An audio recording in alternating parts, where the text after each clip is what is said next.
अब देखते हैं कि अपने पास अगला सवाल क्या है। और एक सवाल यहाँ पर सूरज मेहता जी का है। इन्होंने पूछा है SIS इंडस्ट्रीज के बारे में, सिक्योरिटी इंटेलिजेंस सर्विसेज। ले रखा है इन्होंने, 380 का भाव है। और ये पूछ रहे हैं कि फंडामेंटली स्ट्रांग होने के बाद भी स्टॉक वही 400 पर अटका हुआ है, तो क्या इसमें से निकल जाना चाहिए या इन्वेस्टमेंट और करना चाहिए। साथ में इनका जो इस पर सप्लीमेंट्री इन्होंने इन्फॉर्मेशन दी है वो ये कि 2 बार SIS का ये बाई बैक भी हुआ है, 550 पर हो गया है। और वो पूछ रहे हैं कि जब कंपनी बाईबैक लाती है तो स्टॉक के लिए क्या ये अच्छा सिग्नल होना चाहिए।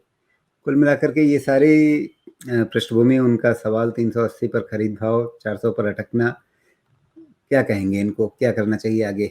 और बायबैक वाला एंगल जो इसमें रहा है उससे आपने क्या संकेत लेना है। दोनों बातें करते हैं। तो पहली चीज मेहता जी, बाईबैक से हमेशा कॉन्फिडेंस बढ़ता है, लेकिन बाईबैक में हमारे हिसाब से बाईबैक और कंपनी के हिसाब से बाईबैक में बहुत बड़ा फ़र्क होता है। क्या होता है? हमें लगता है बाईबैक मतलब कंपनी का भरोसा, कंपनी के मैनेजमेंट का कंपनी पे भरोसा है, वो ग्रोथ प्रोजेक्शन में। कंपनी को पक्का है, लेकिन उनका प्रोजेक्शन 5 साल और 10 साल से कम का नहीं होता है। वो उस हिसाब से अपनी बाईबैक प्लान करते हैं। तो वहाँ पे थोड़ी-सी सोच में हमें फ़र्क रहना पड़ेगा कि बायबैक कर भी रहे हैं, तो भी हमें अपने डेटा पॉइंट्स तो इवैल्यूएट करने पड़ेंगे।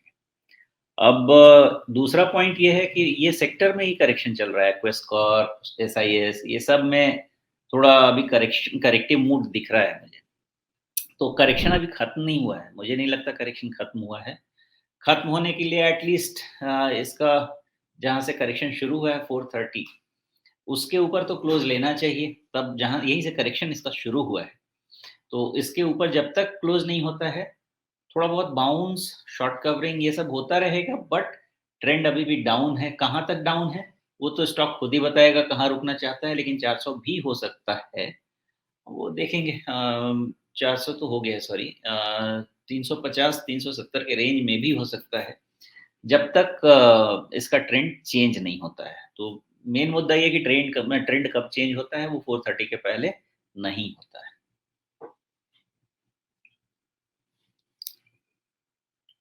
माइक म्यूट है आपका। इसका जो ट्रेंड सामने दिख रहा है उसमें कहीं से भी, मतलब सिवाय ये जो 400 पे पिछला अभी बॉटम बना है, इसके अलावा और कहीं कोई मतलब सपोर्ट बनता हुआ नहीं दिख रहा है। और अगर ये 400 के नीचे जाता है, जो अपने पास 26 सितंबर का बॉटम है, इसके नीचे, मतलब आज की तारीख में तो ये बिल्कुल वहीं तक पहुंच गया है। तो अगर ये 400 के नीचे फिसल गया तो क्या मतलब 350 से पहले यहाँ पर कहीं कोई उम्मीद नहीं बनती। ये सब जो स्टॉक्स थे ना, ये सब ओपनिंग अप प्ले थे कोविड के बाद। तो जो भी इसका एक बारी जो राइज है, वो सब फैक्टर तो हो गया था। तो उसके बाद का एक करेक्शन कूल ऑफ है, ये सेटल डाउन हो जाएगा कहीं नीचे में। और जितना ये प्रॉफिट बना रहे हैं, तो उतना भी बना भी नहीं पा रहे हैं, तो उसके अगेंस्ट जो इसका करेक्शन है वो कंप्लीट होना है। बाकी उससे ज़्यादा कोई दिक्कत तकलीफ नहीं है। अब ये जब तक वो स्टेबलाइज़ नहीं हो जाएगा, तब तक डिस्कशन मुश्किल है। दूसरी चीज़ क्या है, पर्टिकुलरली मैं एसआईएस की बात कर रहा हूँ। आई थिंक एक आधा महीने पहले इस चीज़ को मैंने समझाया था कि जब राइजिंग इंटरेस्ट रेट सिनेरियो होता है और उसमें कंपनी के पास अगर डेट होता है ना, तो वो डेट सर्विसिंग में इनको तकलीफ भी होती है।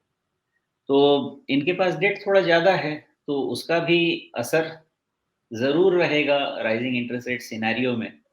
तो उसके कारण भी थोड़ा, अगर आप देखेंगे तो इनका माइनर इंटरेस्ट कॉस्ट का भी इंक्रीमेंटल इश्यू है, और उसके कारण इनके मार्जिन को भी असर है। तो प्रॉफिट को भी असर है थोड़ा। तो उन सबको अभी थोड़ा-सा फैक्टर कर रहा है वैल्यूएशन, इससे ज़्यादा कुछ नहीं है। सो एक बारी गिर के खत्म होने दीजिए, वैल्यूएशन स्टेबलाइज़ होने दीजिए।